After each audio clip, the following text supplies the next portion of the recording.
Thank you very much for having me. Thank you to Director Bamo Yon, Chief Curator Seung-Wan Kang, and the whole research and publication team. Also, congratulations to the MMCA for their 50th anniversary. And I'm really honored to be a part of this symposium that is part of that 50th year celebration. I'd also like to give a special thanks to Sunny for inviting me and for organizing this and taking such good care of all of us, all of the panelists, as well as to the IT guys, the translators who have been doing an excellent job. It's much appreciated. And also all of the speakers and you all for coming.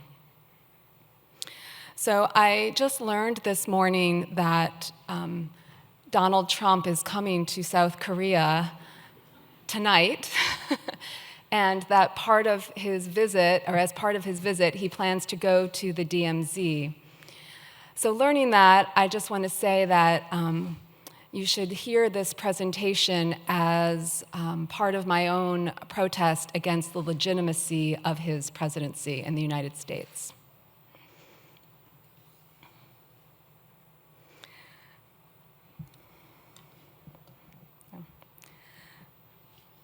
My talk today presents a partial genealogy of border regimes as they have appeared and been practiced at the US-Mexico border in both real and speculative ways from the 1980s until today. Throughout, I keep two questions in mind. One, how did we get to a place where at the US's southern border with Mexico, the specter of death overshadows the hope of democracy? And two, what operational logic is at work that encourages US Custom and Border Patrol agents to treat migrants with such complete and utter disregard for human life that their actions, though not murderous, must be understood as allowing to die? Mobility is a scarce but fundamental resource. As elements of the obscene and grotesque have become intrinsic to the system of domination at the US-Mexico border, this resource has become increasingly scarce. And so I also take as my point of departure the matter of unfreedom and captivity, and the question of how life is sustained or re-signified in the face of such capture and decapacitation.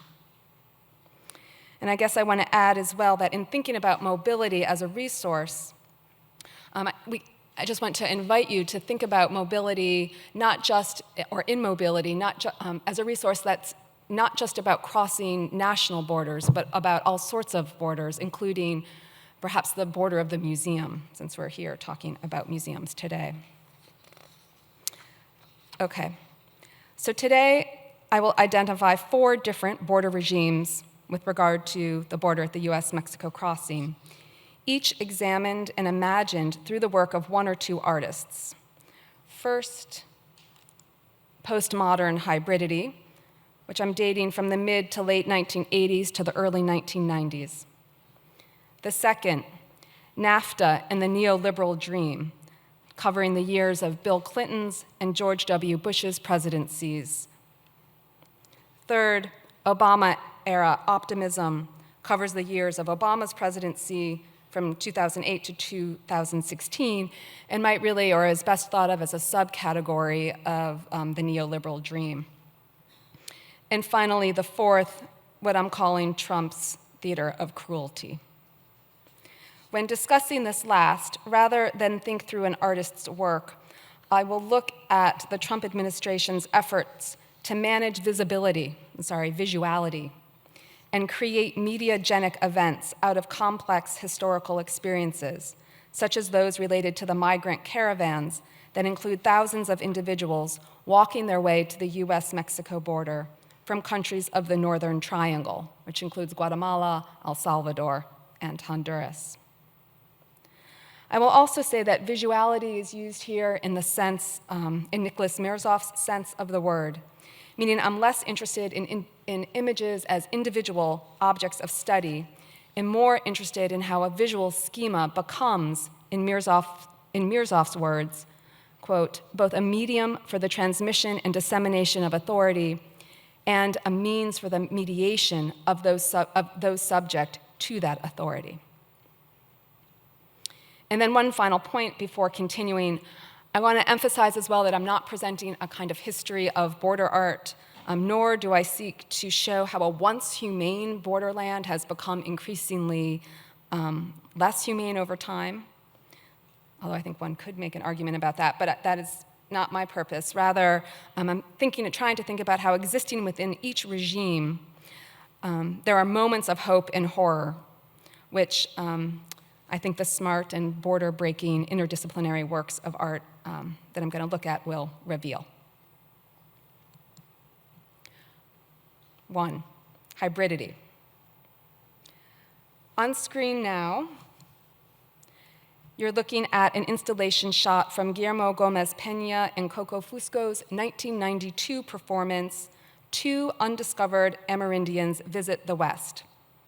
This work, first performed as part of an exhibition, The Year of the White Bear, at the Walker Art Center in Minneapolis, Minnesota, was conceived as a response to the 500-year anniversary of Christopher Columbus's, quote, discovery of America, and, as described by the Walker, sought, quote, to make visible the legacy of colonialism in the wake of the Columbian encounter, especially in regards to the captivity, exploitation, and abuse of indigenous people.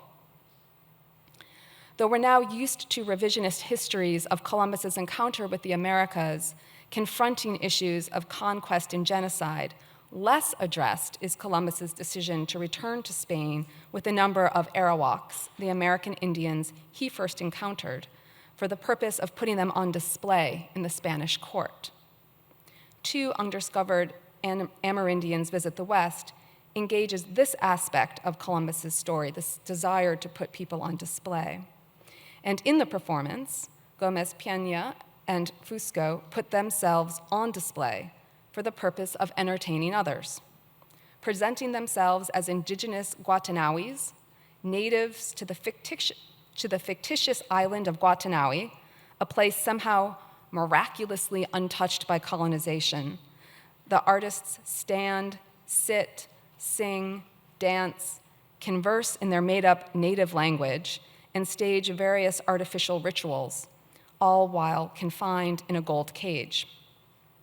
Various items appear with them in the cage, including voodoo dolls, postmodern theory books, an altar, which you see here with a megaphone on top. Gomez Peña covers his face with a leopard print mask. Fusco covers hers with yellow, red, and green paint, though in some performances she wears a gas mask, which you can see now on the right. In all of these performances, both dress in costumes that parody the exotic. Fusco wears a grass skirt and Converse sneakers, or a gas mask, or not just the paint, but also a gas mask. Gomez Peña, a more elaborate headdress, along with gold, sometimes silver, beaded and patterned clothing, designed to look like tribal wear. During the performance, museum docents or businessmen who paid for the privilege of interacting with the natives would feed bananas to them through the cage and periodically lead them to the restroom, to the bathroom, on leashes. When Fusco and Gomez Peña first performed this piece, it received mixed reviews, with many of the more negative assessments waging harsh critiques that the work misrepresented itself, or somehow was dishonest because it didn't make clear enough that the performance was fake, that the so-called natives were actually artists, that there is no Amerindian tribe, and so on. Writing in Bomb magazine in 1993, Anna Johnson summed up audience and critical response this way: the spectacle of Gomez Peña and Fusco's performance, quote, provided a thorn in the side of post-colonial angst. Guilt, molestation, confusion, and letters to the Humane Society. The Humane Society in the United States is the organization you would call if you see mistreatment of an animal. These were among audience responses. Nearly half the visitors that saw the cage believed that the two were real captives, true natives, somehow tainted by the detritus of technology and popular culture. Okay, so that was all the quote from Baum magazine. So essentially what she's saying is that the artists were blamed by a kind of white museum-going audience for getting fooled by the audience and thinking that, in fact, they were real native indigenous people. But as Fusco herself has pointed out, untainted by colonialism, but as Fusco herself has pointed out, people of color tended to respond very differently than this critique that I've just recited. People of color tended to identify with the work, seeing the performance not as a sham to a kind of realism, but in fact the most real thing that they've ever seen, or the most real kind of representation that they've seen of the condition of Native people in the museum. They also, according to Fusco, and she cites some examples, expressed appreciation for the artist's refusal to strive for authenticity and to work against fixed notions of identity. To this last point, the enduring significance or resonance of two undiscovered Amerindians becomes, I think, more clear when contextualized within a broader cultural shift occurring in the US and in many places beyond the US as well, or outside of the US, in the late 1980s and early 1990s that included or includes the ascendance of postmodern theory in the academy. And as I'm presenting at a symposium about museums, I should say that this ascendancy occurred in museums as well. You can see this on screen. There's a New York Times review of a review of the Whitney Museum's 1993 biennial, which the Gomez Peña and Fusco piece was a part of. I'm sure you can't read it, but right here, the reviewer writes, "I hate this show," which was kind of typical of the reviews, of many of the reviews of the 93 biennial. Especially reviews that were critiquing a kind of the embrace on museums' parts of a postmodern theory of multiculturalism.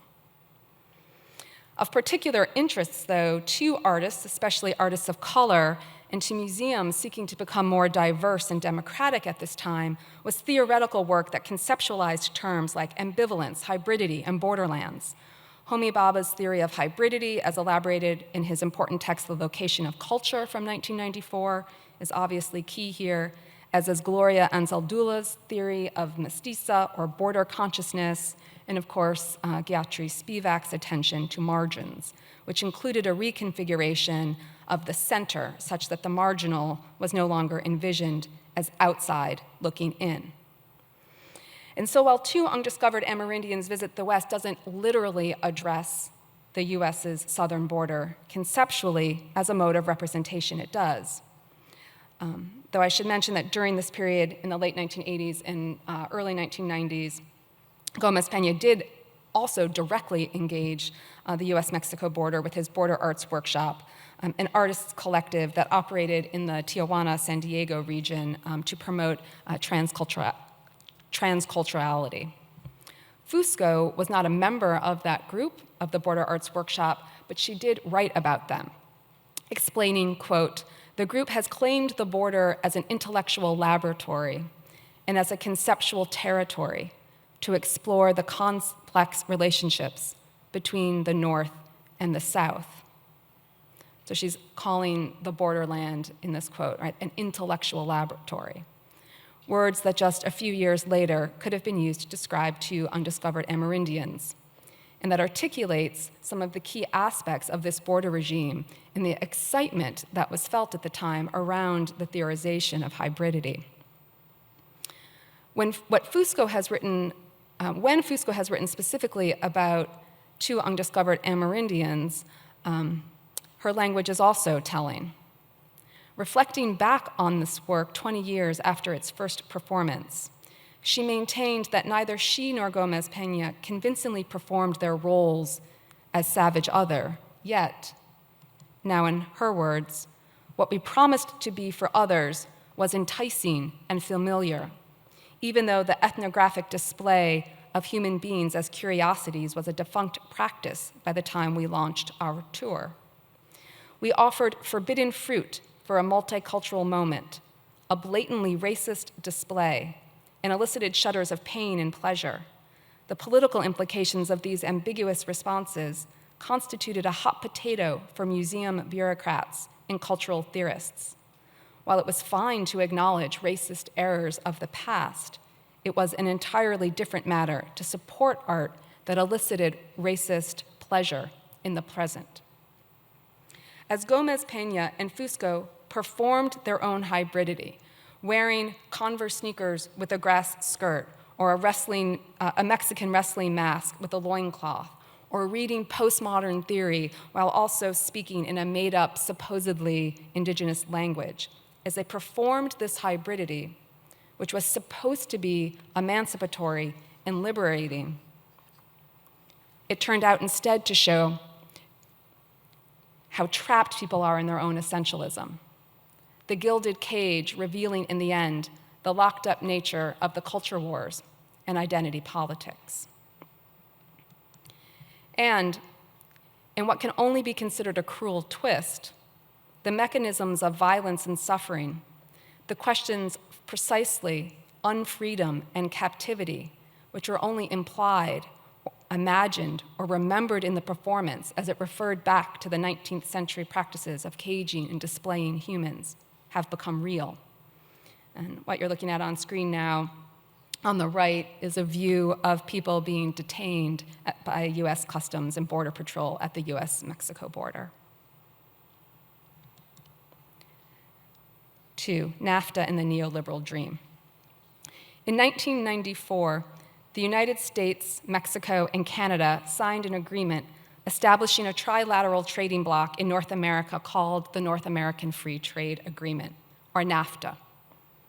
This gave US investors confidence that their investments in Mexico would be protected, and thus initiated a major shift of production from the United States to Mexico, with US companies manufacturing parts or assembling goods in Mexico for export to the United States.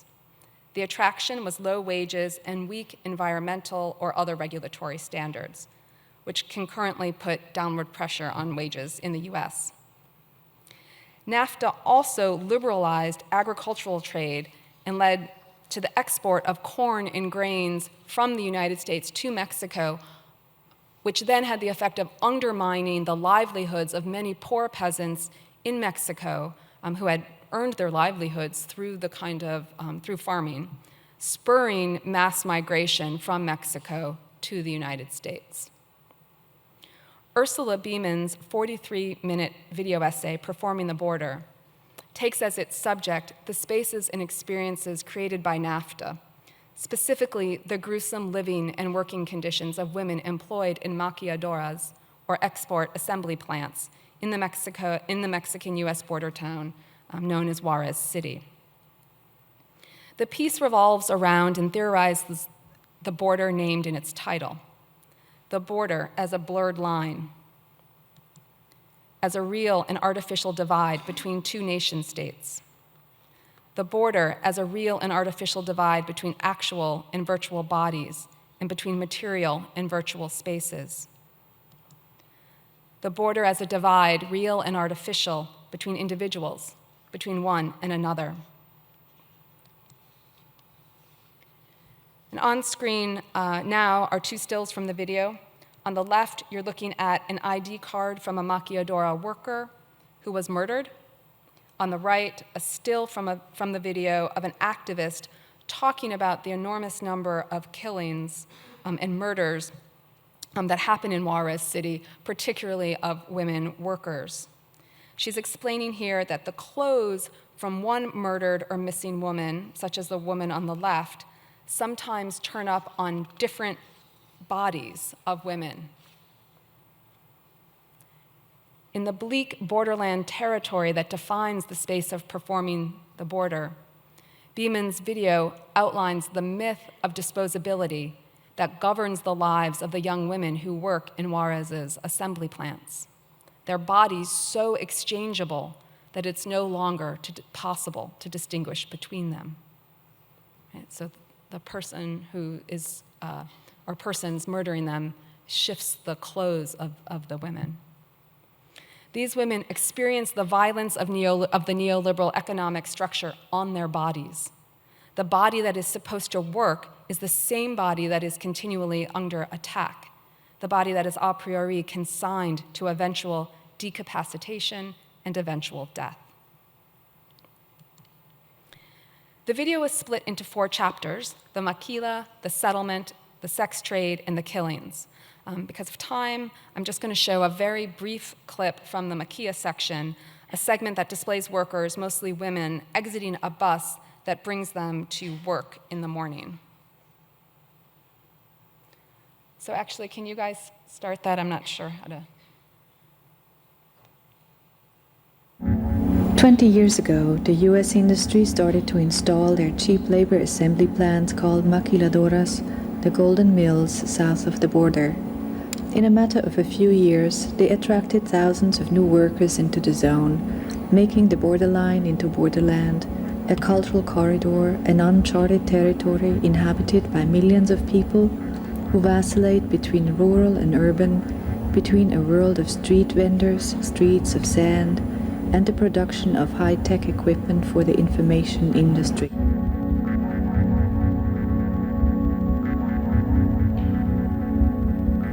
Llegamos pues a trabajar a las maquiladoras. En un principio, cuando se instalaron, solamente habíamos mujeres trabajando en la maquila.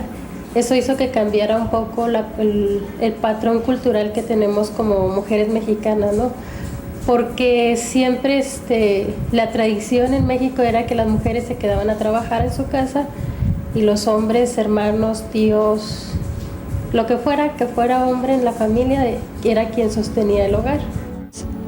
Life on the border teaches you to cope with contradictions, to shift out of habitual formations on a daily basis, to operate in a pluralistic mode, because flexibility is a matter of survival when you are among the extras on the set of corporate culture. Okay. So even if you couldn't understand the words, you probably noticed the way Beeman uses various strategies, such as slow motion or the inclusion of archival footage, or how she tints the images and makes them grainy. All strategies employed for layering complexities and dislodging the viewer from any one comfortable viewing position. Of note as well is the technologized sound print, which helps Beeman articulate the tension between what is a highly technologized space of the factory and the physical space of the workers' lives when they are outside of the factory, such as the space of the bus. The clip ends with a security guard preventing Beeman and her camera from entering the plant. His body functions as a wall, as does the architecture of the gate, which serves as yet another border designed to check the flow of people. This border illustrates not the edge of a nation state, but the sovereignty of a corporation, able to filter out and regulate movement across its boundaries. Eventually, Beeman does bring the viewer into the plant, and it's here that the narrator tells us that these women, connected to their workstations by cables and wires, have turned into non-person persons. Their bodies, having been fully committed to labor, are tied to the dull compulsion of the necessary, connected literally to the assembly line bench by wires. The factory's space acts on these workers' bodies such that they are bound to its structure and thereby denied the capacity to exist in relation to others, a condition at the heart of politics, democracy, and active citizenship. Or to think of this another way, the bodies of the women workers mirror the structure of the assembly line. They are reduced to their parts, used and then discarded. We learn, for example, that the young female labor force of the maquiladora is gradually replaced as workers lose their eyesight from doing precision work. You can see some of that precision work on the left. In the maquiladora, then, the woman's body is valued, paradoxically, by the fact that it is understood as eventually worthless, not so much absent as disposable and replaceable. As geographer Melissa Wright describes, in the Mexican maquila, women are understood as, quote, a permanent labor force of the temporarily employed, defined by the companies that hire them as, quote, waste in the making. The myth Wright goes on to describe of the disposable third world woman whose value depreciates even as she herself generates value for others is that this condition is normal, and that any woman who refuses to accept it when it's assigned to her is abnormal. The extent to which the space of the maquilladora depends upon the body that has already been marked as decapacitated is revealed most horrifically in the video's concluding chapter, The Killings, which focuses on the astounding number of murders and unexplained disappearances of women maquilla workers in Juarez City, a number that continues to grow. As I mentioned earlier, one of the startling aspects of these disappearances, and this is what you're looking at on a still from the video on screen, is that the person or persons responsible for these murders treats the victims' bodies as if they are totally interchangeable. The lethal space here is the desert that many of the women workers cross to get from their homes to their factory jobs. It is a familiar place, and yet one in which bodies disappear. Beeman registers this contradiction between the familiar and the unseen by presenting moments when we watch men digging in dirt as if they are about to discover a body, and yet they find nothing.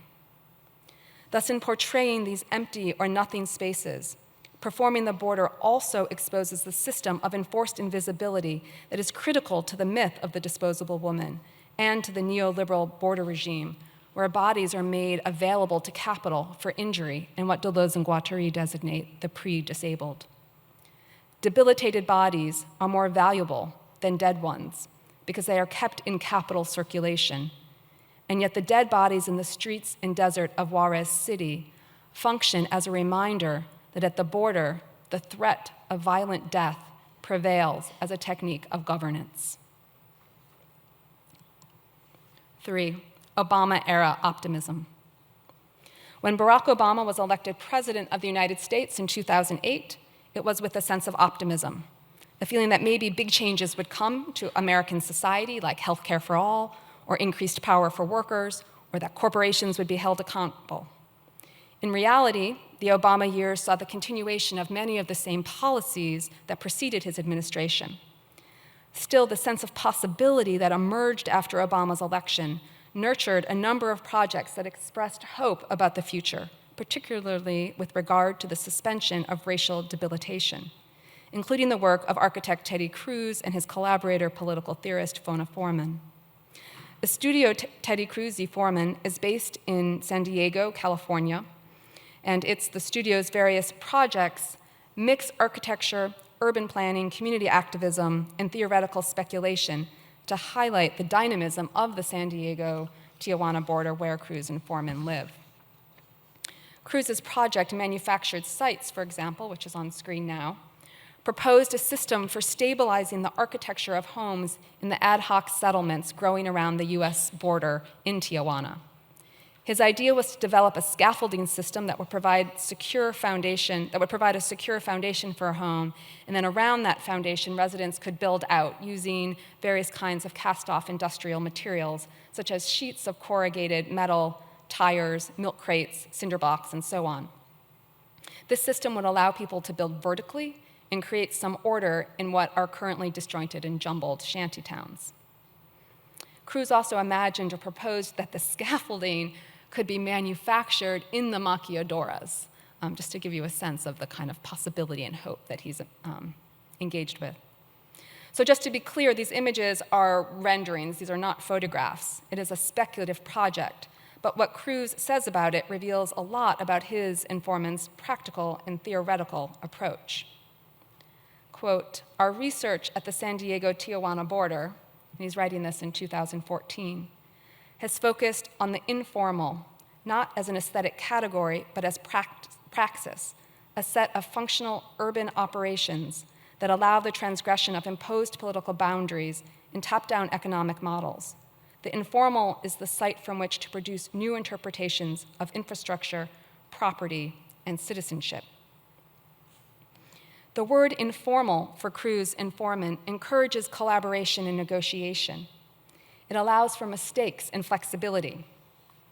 The embrace of the informal as an aesthetic ideal that I would say is also emblematic of the Obama-era border regime's optimism is also what enables Cruz and Foreman to adjust their perspective and approach their work and continue this kind of more optimistic work in a way in the US's new political reality after the election of Donald Trump.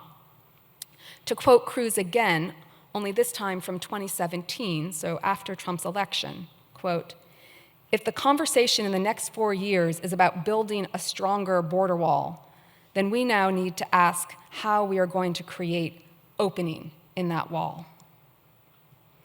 How," he asks, "are we going to unwall citizenship?" And on the left, you're looking at images taken by Estudio Teddy Cruz and Foreman of the current border wall that exists along the San Diego-Tijuana border, as published in their essay, Unwalling Citizenship, where you can see actual openings and possibilities.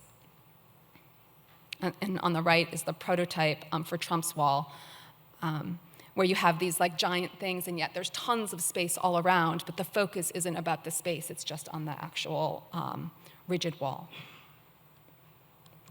Which brings me to 4, Theater of Cruelty. I begin here with a question that might at first seem distant from this presentation on border regimes, but that I think will soon or eventually make sense. The question is, when do police shoot to kill, and when do they shoot to maim? In the United States, this question has gained urgency over the past 5 to 10 years, especially since the summer of 2014, when police in the city of Ferguson, Missouri, shot and killed Michael Brown, an 18-year-old African-American teenager who at the time of his murder was unarmed and, according to witnesses, had his hands up in a gesture of surrender. Since Brown's murder, there have been a slew of high-profile arrest-related deaths involving Black Americans and law enforcement, including the choking death of Eric Gardner in New York City, who can be heard on a video made by a witness to the incident that led to his death, pleading with police, "I can't breathe." On screen, you're looking at 2 films from that video. So again, I ask, why, when interacting with Black and brown bodies, do police in the United States aim to kill rather than decapacitate? Yes, racism, but why the imperative to kill rather than injure? Why isn't a debilitated body, which is often thrust into a precarious state, especially when that body is brown or Black, impairment enough? Consider now that almost simultaneous to the increased attention to arrest-related deaths, that increased attention that arrest-related deaths began to receive in the United States after 2014, that Americans were also being exposed to the rhetoric of Donald Trump's presidential campaign and its complete and utter disregard for human life. And I do need to clarify here that arrest-related deaths are not new in the United States. They're not specifically connected to Trump, and their increased visibility really began under Barack Obama. So there's not an exact coincidence. But nevertheless, the increased visibility of police violence in Trump's brutal language has aligned, creating a kind of optics of brutality in the states. Trump's language, which is designed to terrorize, speaks of militarized containment and fictionalized notions of the enemy, and has perhaps been most viciously levied against migrants seeking entrance to the United States at the country's southern border with Mexico. During his campaign, for instance, Trump called Mexicans as rapists, criminals. He called asylum seekers, invaders, and of course promised to build this wall along the US-Mexico border. On screen now, you're looking at 2 images from Richard Misroth's photo book, Border Cantos, which in some ways really lays bare the ridiculous spectacle of the border wall project by focusing on the desolate geography around parts of the border wall that already actually exists. That absurdity is especially apparent, I think, in that image on the left. Trump's attacks on migrants coming from the South, however, are not merely rhetorical. His actions also horrifyingly display disregard for human life, as his administration has implemented, among other policies, a family separation program that took children, many under the age of 4, from their parents as they crossed the border and placed them into detention centers alone. You see an image of that now on the left. Photographs and video footage showing children held in large cages or toddlers screaming as they were taken from their parents' arms have provided a disturbing imagescape corresponding to Trump's racist language and inhumane policies. And of course, we are only seeing a very small amount of it because in the becoming of a fascist state, the reporters are not allowed, for the most part, to go to many of these detention centers.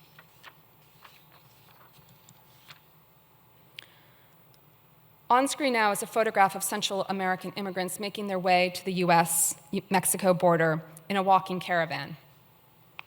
This image, taken about 8 months ago, is the kind of picture we do see a lot of. So there are many more images of the detention centers that we don't see. What we see a lot of in the news are pictures of these caravans. In part because caravans like this, which I should say are not new, remain one of Trump's favorite kind of images. He often refers to these pictures as evidence of an invasion, his language, from the South. And yet, since Trump's clampdown on immigration, many of the individuals who reach the border in a caravan never make it into the United States, even for a second.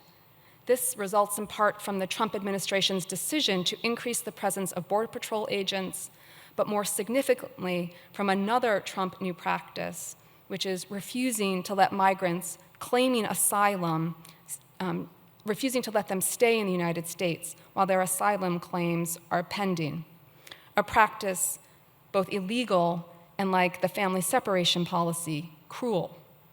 Both policies designed to tire out bodies, to disable, disempower, and assert authority over them. So the effect of this racist rhetoric and policymaking is clear.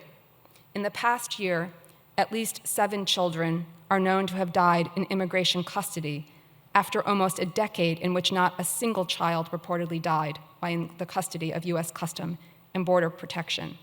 And perhaps I should say that number is now 8 after the recent death on Monday of another child trying to cross the river with her father. Moreover, stories of Border Patrol agents losing track of children who were supposed to be reunited with their parents have become, if not commonplace, then not exactly unexpected either. A shift has thus occurred at the US-Mexico border, a shift on the American side from a position that has long accepted, created, and even relied upon a condition of precarity of a migrating population to one that no longer views this population as necessarily possessing the biological right to live. If not kill outright, then at least allowed to die. This is the theater of cruelty, characterized by a level of political improvisation, lacking proportion, with a tendency toward cruel excess. As journalist Adams Werner points out, cruelty, however, is the point. The Trump administration's vindictive actions at the border are not designed to hurt people, or not only that. The bigger point is to be seen as cruel, to manage visuality. By performing indifference to the well-being of others, the Trump administration authentically represents the politics of its supporters who have embraced an ethos of allowing to die. Jasper Puar argues that, quote, maiming is a source of value extraction from a population that would otherwise be disposable. For Trump, in the context of the border, the value extracted is at least in part the scene and performance of cruelty. So I return to the question I started with. When do police shoot to kill and when do they shoot to maim? And suggest that the politics and theater of cruelty that manifests itself in the allowed to die policy at the US border emerges out of the same political conditions that enable ongoing violence, police violence, toward African Americans. Some may die, but death is not the point. Perpetual debilitation is. A powerful response to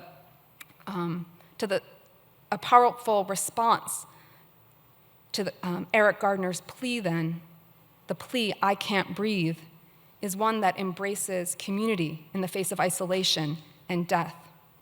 Decolonize this place, an activist collective that uses museum spaces to visualize what radical democracy might look like. Imagined just such a response of community in the face of isolation, when on a banner that was used to protest both the death of Eric Gardner as well as the mistreatment of migrants along the Mexico-US border, wrote, "When we breathe together." Thank you.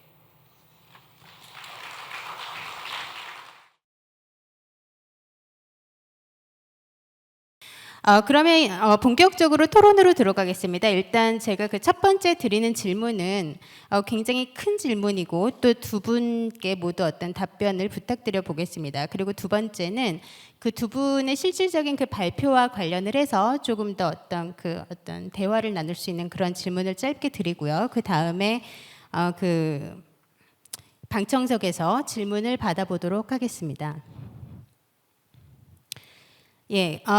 제가 드리는 첫 번째 질문은요. 어떻게 보면은 좀 다소 민감할 수도 있지만 또 어떻게 보면 굉장히 오래된 질문이기도 합니다. 약간 나이브한 그런 약간 질문일 수도 있는데요. 제가 이번 심포지엄 둘째 날인 오늘 그 현대미술과 민주주의를 중심으로 그 기획을 하면서 사실은 오늘의 그 부제에서도 보실 수 있겠지만 그 초국가적, 그러니까 트랜스내셔널, 그리고 재현 이후, 포스트 레프레젠테이션 등을 키워드로 썼습니다. TJ 디모스 교수님과 그 테리 와이스맨 교수님께서는 오늘 발표를 통해서 그 비서구권의 여러 국가 혹은 국가 간의 경계 지역에서 현대미술 그리고 또 정치 사회적인 문제를 같이 다루고 계십니다. 사실은 특히 한국에서는 이런 그 주장들이 있습니다. 우리가 그 현대미술 담론과 이론을 보다 글로벌한 컨텍스트에서 생산해야 된다. 이런 어떤 그 어떻게 보면은 그 연구자들은 또 그런 그 스트레스를 함께 안고 있는 것도 사실인데요. 사실은 제가 이런 그 주장을 들을 때마다 좀 생각이 나는 것은 그 할 포스터 박사님께서 굉장히 오래전에 쓰셨던 어떤 글입니다. 그러니까 한국에서는 실제의 귀환이라는 책으로 번역이 됐습니다. The Return of the Real이고요. 그리고 그 책의 한 챕터를 보면 민족지학자로서의 미술가라는 챕터가 있습니다. The Artist as Ethnographer, 이게 원제였습니다. 그 포스터는 북미 혹은 서유럽 학자로서 그 비서구권 미술에 대해서 논의하는 거에 대해서 굉장히 경계를 합니다. 그러니까 그 주장을 요약을 하자면 그 비서구권 미술 담론이 굉장히 자생적이어야 된다는 겁니다. 그러니까 북미 아니면 서유럽 학자로서 비서구권의 미술을 논의를 할 때 자칫하면은 어떤 지식 생산에 있어서 선점화 아니면은 조금 좀 센 얘기로 한다면 식민화가 있을 수 있다. 그러니까 그 극단적으로 이런 단어를 실질적으로 씁니다. 그러니까 지식에 대한 신식민주의를 나올 수 있다. 이렇게 주장을 하는데요. 물론 그 포스터 교수님이 이 글을 쓴 거는 굉장히 오래전입니다. 지금 그 20년이 지났고 또 출판 당시인 90년대 중반의 이슈는 지금이랑은 조금 다릅니다. 그 어떤 뉘앙스가 예를 들면은 글로벌리제이션에 대해서 우리가 얘기를 하면서 그 어떤 하나의 거대 담론을 접하는 그 시각이 예를 들면 글로벌, 로컬 이런 것들에 대해서 얘기를 했었고요. 또 지금은 저희가 오늘도 주제를 다루고 있지만 초국가적 아니면은 탈국가적인 어떤 그런 그 시각으로 이제 쓰고 있거든요.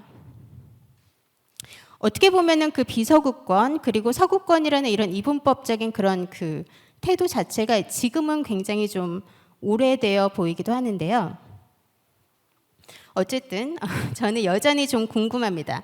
이런 그 미국의 학자로서 비서구권의 미술이나 정치사에서 얘기를 하실 때 그런 할포스트의 얘기 그런 생각에 대해서는 어떻게 그 생각을 개인적으로 하시는지 좀 궁금하고 또 그 두 분께서 그렇게 어떤 그 얘기를 하실 때 자신들의 포지셔닝을 어떻게 하시는지도 좀 궁금합니다.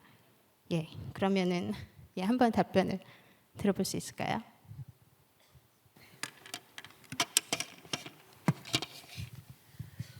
So TJ just said you go first. So here I am. So I'll start something and then maybe TJ will respond to what I say and then maybe I'll have gathered my thoughts more. That essay, Artist as Ethnographer in Return of the Real, is from 1994, or it's around the time of when the Gomez Peña and Coco Fusco piece is from. I'm sure that when I read that piece as a graduate student, or undergraduate student, I'm sure I agreed completely with whatever Foster said. That just seems like something I would have agreed with. But now, all these years later, I can't help but hear it, and my first reaction is, I guess this is going to sound a little harsh on Foster, but in some ways I feel like there is an excuse by the October group, Foster included, and these were my teachers, I should say, the October group, but there is an excuse in some way to make an argument like this, to continue their work on canonical artists of the West, of Europe in particular, and then sometimes the United States. So my own positionality is actually to consciously fight against that and to work outside of that kind of model. That's my initial response, and then maybe I'll respond again after you say something. I think what I don't think it's on. I think what Foster was responding to is the emergence of the discipline of anthropology and ethnography.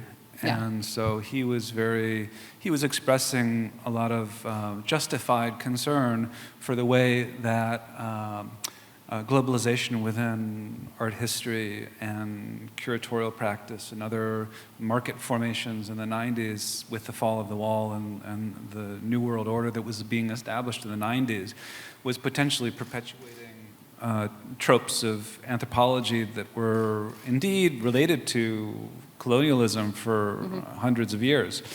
And so in some ways that was very timely and an important critique, but I think as Sunny said, that was a long time ago now, and in some ways his critical concern in the early 90s has led to an unfortunate development, which is a resistance or a refusal to engage with different practices in different parts of the world.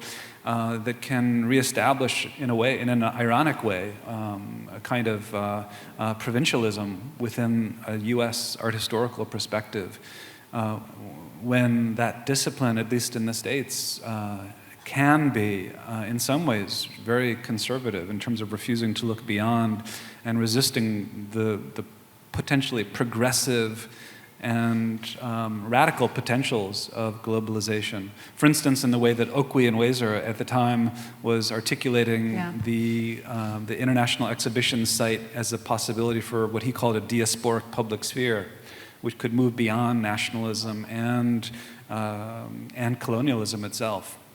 So I think this is really crucial. But for me personally, I'm thinking about taking my departure from history and politics. I think, given the fact that colonialism within modernity is like more than 500 years old, right? We've been experiencing and dealing with the effects of transnationalism in relationship to power relations, state violence, militarism, and all sorts of negative implications of slavery, of genocide. We can't not deal with that. We have to position ourselves in relationship to that. And I think just politically, historically, that proposes some important political imperatives that maybe art history as a discipline isn't willing to integrate, at least within some models. But I think we need to completely open things, and many people have, right, by now, but we need to continue to open things up. And I think politically it's crucial, if global capital itself has become thoroughly transnational, and there is really no idea of a simple, untouched locality. We can only, as critics, as historians, trace those lines of connections that are so complex and transnational these days. Yeah, I guess the only thing I'll add when you were talking and that kind of critique of anthropology, what's at least in the history of photography, what's become one of the most interesting methodological developments is visual anthropology, or the incorporation of anthropology and anthropologists, in fact, into the history of photography. Christopher Pinney and that kind of work, and other photographies and visual anthropology. So it's sort of, in a way, like maybe some of the fears that were expressed in that essay actually came true in a certain kind of way, but in a radicalizing way, rather than in a like othering way. 예. 그러니까 제가 앞서도 말씀드렸지만 조금 오래된 질문이기도 하고, 우리가 이제는 트랜스내셔널, 그러니까 모든 문제들이 다 어떤 네이션 스테이트를 넘어서 우리가 생각을 해야 되는 그런 상황이기 때문에 한번 그 질문을 좀 드려봤고요. 오늘 우리가 지금 그 프레젠테이션과 관련을 해서 제가 두 분께 조금 더 어떤 같이 대화를 할 수 있는 좀 그런 시간을 나눠봤으면 좋겠는데요. 그 TJ 디모스 교수님께서 그러니까는 그 쓰시는 그 단어, 그러니까 그 extraction, 저희가 그 추출이라고 번역을 했었고요. 또 그 테리 와이스맨 교수님께서 쓰시는 어떤 그 border, 그러니까 그 경계의 문제, 아니면은 모바일리티의 문제, 그러니까 어떤 그 리소스를 가지고 우리가 어떻게 추출을 하는지, 또 어떤 그 리소스가 어떻게 이동을 하는지, 이런 그런 그 관점에서 같이 얘기를 해주셨는데, 이런 그 단어들이 서로 어떤 그 연결되는 지점들이 있을 것 같습니다. 그래서 혹시 두 분께서는 그 서로 그 어떤 프레젠테이션에 대해서 조금 더 코멘트를 하시거나 아니면 질문을 하실 그런 어떤 그 것들이 있을까요? 서로 먼저 TJ 교수님께서 혹시 테리 와이스만 교수님의 어떤 그 발표에 대해서. I was struck by there's so many connections, I think, between our talks in terms of what we're engaged with and the kind of formations that we're analyzing and locating in different geographies, but some of the logics are clearly connected. And I'm just struck by the ongoing, what we might call the borderization of the world that's happening these days. So after the late 1980s and early 90s, when there was a lot of hopefulness about the opening up of borders, since then we've had the gradual shutting down on these national states, but also all sorts of new kinds of borders. And I think I'm curious about how the border can be a machine or a force of extraction itself, not just simply national borders and the kind of commodification of immigration or migration that occurs, including securitization and the processing of bodies and all this stuff, all the outsourcing and privatization that goes along with it, but also the borderizations within states, within and between states, within universities, within museums, within the encroaching forces of privatization. Also within the IT sphere, within social media, and securitization that's happening online. I think this is a new site of borderization in a way. Who has access? How is data mined and exploited? How is social media, for instance, transactions turned into materiality for financialization, but also securitization? I think we're having to contend these days with just the endless forms of extractivism in everyday life that we're all submitted to on a daily basis, whether it's facial recognition software or security passing through airports. I think, of course, mobility is itself a privilege, but it's also something that's being completely commodified. And if you can't pay, then you can't cross, right? This is becoming a fundamental fact that's been going on for a long time, of course. It's a resource. Yeah. But and it's always, I guess, been a resource, but it seems even more clearly a resource. So I guess while I was talking, it's always funny to read your paper, and then after hearing someone else's paper and seeing the time ticking down and not wanting to take too much time, but and so not. At one point I used the word extract, and I started thinking, oh, actually this entire paper could have been written in terms of like reframing the border as, different sites of extraction and how that is playing itself out in different ways, at different moments. But I also think, also thinking, even though it was sort of I hadn't initially been, or I was thinking of mobility as a resource, but then after hearing TJ's talk, I realized that I need to think about even more about mobility and immobility as a resource and as a scarce resource. And I actually really appreciate the way in which in TJ's talk, the kind of literal extraction, from mines plays into that. And I think somehow that relates to especially the way in which bodies tend to bear the weight of the border crossing at the U.S.-Mexico border. So I think just to add briefly onto that, this transforms into a political urgency, as far as I see it, which could be posed as a question, like if extraction is becoming the dominant logic of capitalism, how can we live non-extractively? Yeah. How can we imagine forms of life that are non-extractive? What would that be? How can we relate non-extractively not only to each other as human beings, but also to the more than human world? How can we relate non-extractively to the elements, to water, to land, to air, to animals, to the life forms that we're embedded within and rely on for our very existence? And here I think, again, in terms of the directions of the conference, Art and Democracy, it seems like really we're moving, unfortunately, in the opposite direction toward greater forms of borderization and extraction and control. And it seems like even with the movements toward increased algorithmic governance, that we're leading toward a near future of automation and artificial intelligence where life itself won't any longer be viable. 예. 제가 아까도 잠깐 두 분과 그 얘기를 이제 했었는데 저희가 어떤 두 분의 그 발표 지점에서 그런 어떤 연결되는 지점을 찾았듯이 사실은 오늘 그 주제의 또 하나의 키워드가 재현 이후입니다. 그 포스트 레프레젠테이션이고 그래서 우리가 어떤 이런 초국가적인 어떤 이 상태에서 일어나는 이런 현상들이 재현이 될 때 우리가 하나의 어떤 트렌드를 얘기를 할 수가 있는가 그랬을 때 제가 두 분과 어떤 아까 대화를 나눴을 때는 굉장히 어떤 그 예를 들면 여러 가지 그 매체들이 섞이고 굉장히 복잡해지고 뭐 이제 이런 얘기들을 했었거든요.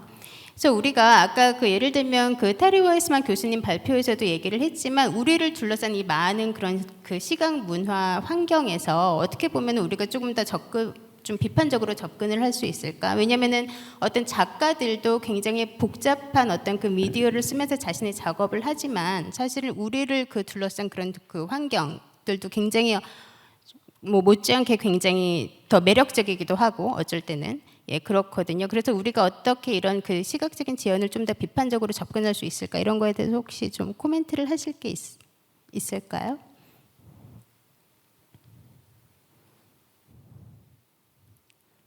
It takes time.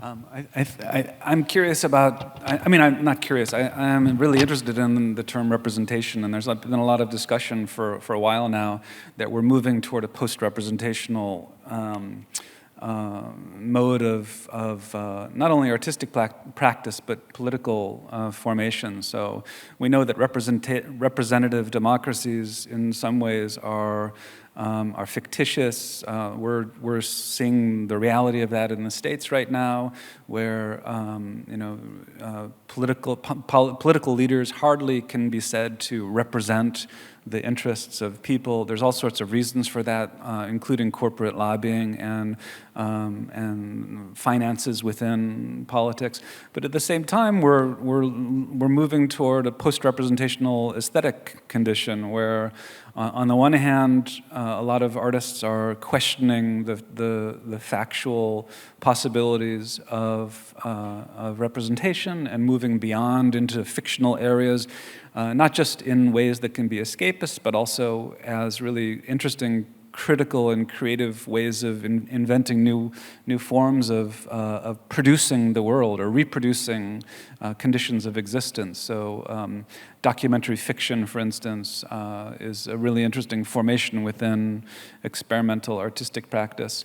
At the same time, there's large numbers of artists and activists who are refusing what they see as a representational politics, the politics that can be performed within, for instance, enclosures like museums or gallery spaces. So instead, artists some activists are arguing that we have to resist what they call picture politics, or politics as simply and totally expressed only within the framework of an art object, for instance, instead of being mobilized in everyday life or on the street or performatively or collaboratively or collectively. And that, I was trying to show that. Okay. I was trying to show that at, for instance, at Standing Rock was one example of that post-representational form of direct action or political engagement. And I don't want, just one last thing, I'm not trying to set up a dichotomy necessarily between activists, like post-representational practices outside of the museum and artistic presentations within the museum, because I think there's lots more complexity and possibilities within both spaces, but it's definitely something we have to think about.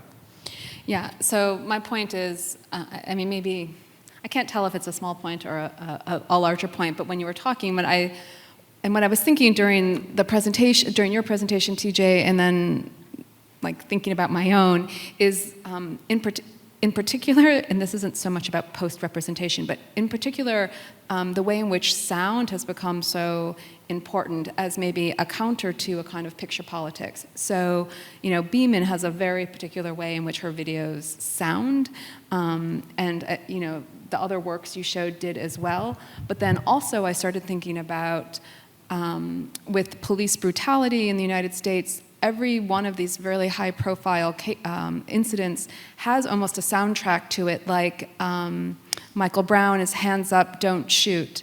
Eric Gardner is I Can't Breathe. In Chicago, there was another one, Laquan McDonald was 16 shots because he was shot 16 times. So each time there's this kind of very specific soundtrack that goes with it, you know, even going all the way back to Occupy, the protests of Occupy, where there was the human microphone. So I'm trying to think about how a kind of sound representation related to sound is entering into a kind of, or relates to some of this kind of like post-representation. 저희가 시간이 많이 지체된 관계로 아쉽지만 여기서 일단 그 질의응답은 끝내기로 하겠습니다. 예, 두 교수님께 마지막으로 감사의 박수 한번 부탁드립니다.